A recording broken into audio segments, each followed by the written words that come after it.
आज रवि बहुत ही ज़्यादा खुश क्योंकि आज उसका दोस्त शिवम 11 साल बाद अमेरिका से अपनी पढ़ाई पूरी करके वापस लौटा था। उसने भौतिक शास्त्र के विषय में पीएचडी की हुई थी। उसका मानना था कि दुनिया में जो कुछ भी हो रहा है उसमें कहीं ना कहीं फिजिक्स छुपा हुआ होता है। खैर, जो भी हो, पर इस कहानी में ऐसा क्या हुआ कि उसकी फिजिक्स भी काम नहीं आई। चलिए आज आपको पूरी कहानी मैं बताती हूँ। जब वो अमेरिका से वापस आया तो सीधा रवि से मिलने के लिए रवि के घर गया और आकर रवि को गले लगाया। उसे देखकर रवि भी बहुत खुश हुआ। वह बोला, अरे शिवम, अमेरिका से कब लौटा? मुझे बताया भी नहीं। आज ही लौटा हूँ, तुझे सरप्राइज देना था इसीलिए तुझे नहीं बताया। रवि, और बता क्या हाल है? घर में सब कैसे हैं? रवि, सब बढ़िया है, घर पर सभी ठीक है। तू बता क्या हाल है? तेरी पढ़ाई पूरी हो गई?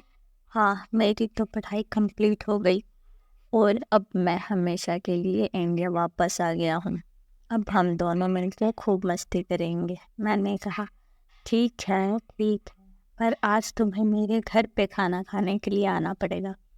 वो बोला, ज़रूर आऊँगा, और हाँ, उसके बाद हम कहीं घूमने के लिए जाएंगे, कुछ तूफानी करेंगे, ठीक है ना? रवि ने कहा, ठीक है। उसके बाद दोनों रात को खाना खाने के बाद गांव के पुराने मंदिर में घूमने के लिए निकल गए। रवि ने कहा कि यह मंदिर बहुत ही पुराना है। उसने हैरान होकर कहा, तो इसमें कौन सी बड़ी बात है? रवि ने कहा, तुम्हें पता है यह मंदिर प्रचलित भी है। ओहो, तो ये तुम्हारा तूफानी अंदाज क्या यार, तुझे आज भी कोई जगह नहीं मिली कि तुम मुझे यहाँ ले आया? मंदिर? रफी ने कहा, तुम चलो तो सही, बहुत मजा आएगा। लोगों का मानना यह है कि यह भूत प्रेत जैसी आत्माएं रहती है। क्या सच में यहाँ पे भूत है? क्या तुम भी मजाक कर रहे हो? मैं नहीं मानता। उसने कहा, ठीक है, हम दोनों साथ में जाते हैं और पता लगाते हैं कि सच में भूत है कि नहीं। फिर वह दोनों मंदिर के अंदर चले गए। मंदिर काफ़ी बड़ा था और भयानक भी लग रहा था। ऐसा लग रहा था कई दिनों से यहाँ साफ सफाई नहीं हुई।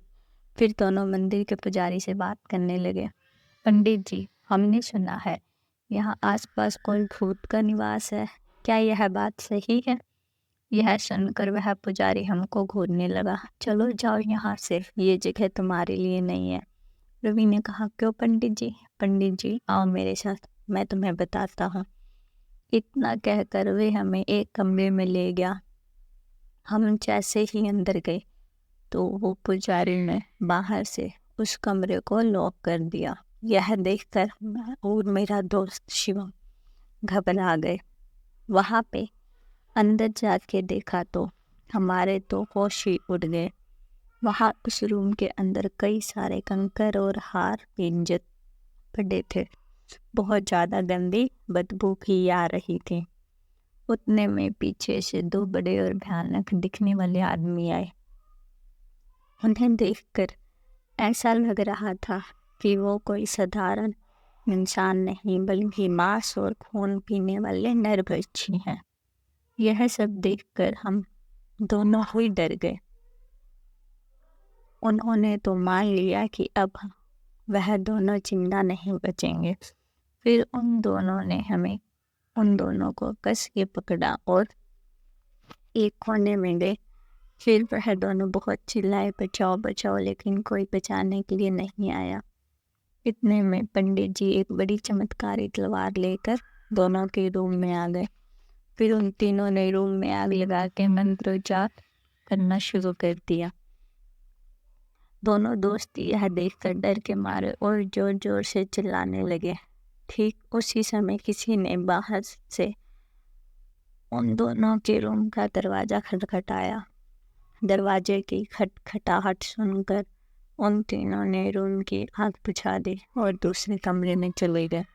दोनों दोस्त तुरंत ही उठकर रूम का दरवाज़ा खोल दिए। दरवाजे के सामने उस मंदिर के ट्रस्टी और आसपास के रहने वाले लोग खड़े थे और दोनों दोस्त उससे पहले कुछ बोले लोगों ने उन्हें धमकाना शुरू कर दिया। कौन हो तुम दोनों? यहाँ मंदिर में चोरी करने के लिए आए हो? सच बताओ वरना हम पुलिस को बुलाएंगे। दोनों दोस्त ने उन लोगों को सारी बातों सच सच बताई, लेकिन किसी को भी उनकी बातों का भरोसा नहीं हो रहा था, बल्कि उल्टा उन्हें ही डांटने लगे। तुम दोनों क्या बोल रहे हो? नशा करके आए हो क्या? ये मंदिर कई सालों पहले खंडर हो चुका है, यहाँ कोई पुजारी नहीं है। अब चलो यहाँ से वरना हम पुलिस को बुलाएंगे। यह सुनकर दोनों दोस्त के होश उड़ गए, क्योंकि उन दोनों ने अभी तक जो कुछ भी देखा इंसान नहीं, उनकी प्रेत आत्मा थे। तुरंत ही दोनों दोस्त मंदिर से बाहर निकल गए।